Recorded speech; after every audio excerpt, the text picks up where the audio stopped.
Now let's talk about type conversions and rounding. We know that combining an int with an int produces an int, and combining a float with a float produces a float. But what happens when you mix an int and float in an expression such as x is set to 5.0 times 2? Notice that 5.0 is a float and 2 is an integer. So for Python, to evaluate this expression, so first thing we want to know is that Python cannot do this operation as this. So we cannot multiply a float by an integer. So for Python to evaluate this expression, it must either convert 5.0 to 5 and do an integer multiplication, or convert 2 to 2.0 and do a floating point multiplication. Converting a float to an int will lose information. In a mixed type expressions, Python will automatically convert ints to floats to make sure that we don't lose information. Sometimes we want to control the type conversion, and this is called explicit typing. And converting a float to an int simply discards the fractional part of a float, and the value is truncated, not rounded. To round off numbers, we can use the built-in round function, which rounds the nearest whole value or to a specific precision. So for manual type conversions, also known as typecasting, we can use Python's built-in functions such as int and float. So here's an example. So we can call the int function and then pass in 4.8, and the value will be returned as 4. Again, notice that this is not a rounding, but it's a truncation, which means that we will just take the integer part and get rid of the decimal part. A float example, so passing 5 into the float function will return 5.0. And to use a round function, so we can pass in a decimal number such as 3.14, and it will round it to the nearest whole number. And you can also supply the round function with another argument such as 2 in this case.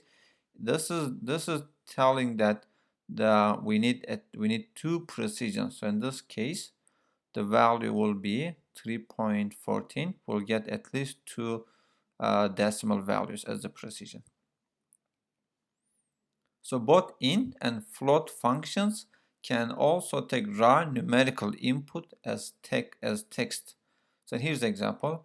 You can pass in a value 32 in quotations, and we saw in the earlier lecture that anything in quotation is regarded as text in programming.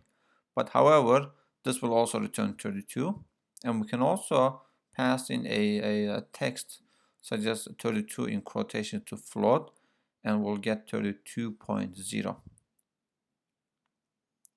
So this way is useful as a secure alternative to the use of eval for getting numeric data from the user.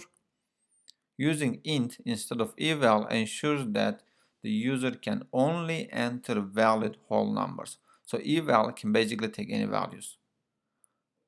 Illegal values such as non-int or non-float, depends on which function you're using, will cause the program to crash with an error message. So let's go ahead and try this in the Python shell.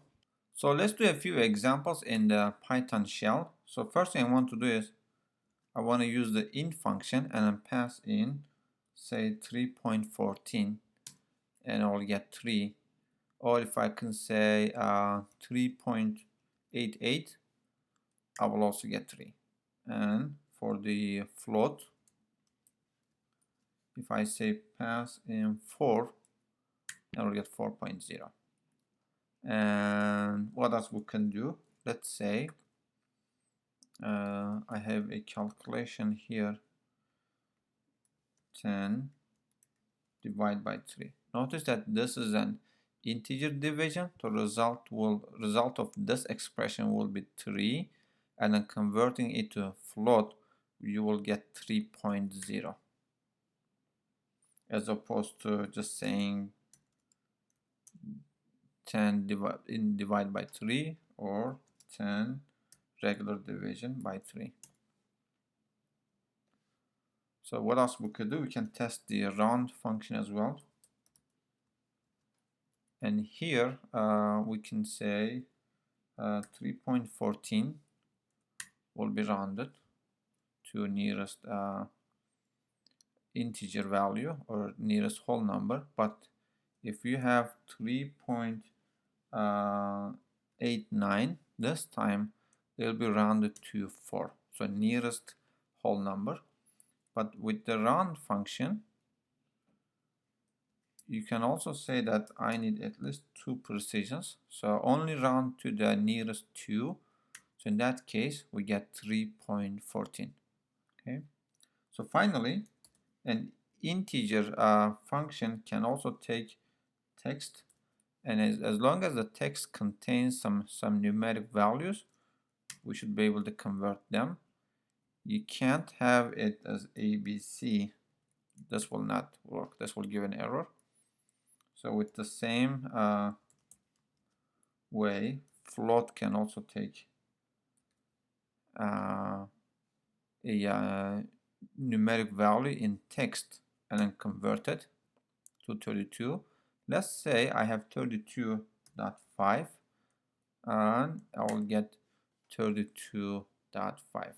So if I pass this into the int function 32.5, this time is going to cause an error. So it has, so even if we're taking input as text, we have to make sure that it matches the type exactly.